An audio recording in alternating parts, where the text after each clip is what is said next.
Now, earlier we heard from the Labour leader Ed Miliband. He spoke to our colleague Bill Turnbull and he said the police needed to crack down in all the cities hit by rioting.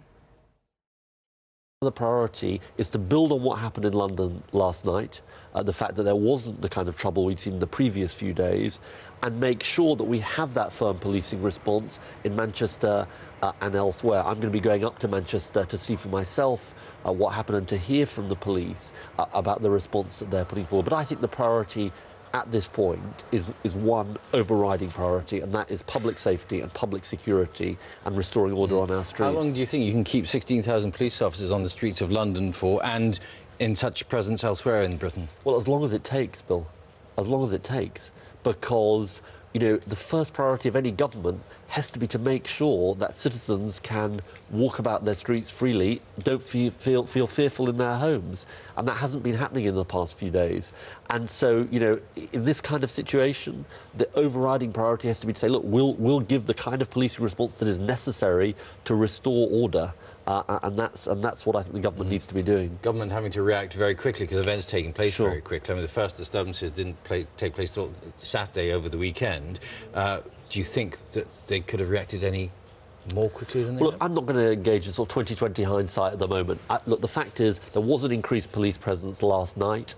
And I think that was the right thing to do. I've got nothing but praise for the officers, the incredibly brave officers who are actually going about their duty in very dangerous circumstances. Their families will have been worried last night. Priority now is to have that public order restored, but also I'm calling today for the government to start moving on some of the issues around the insurance issues and the issues of people who are actually been badly affected by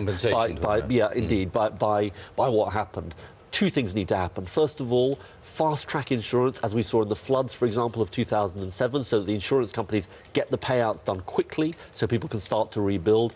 And also money provided to those local authorities where people have been affected.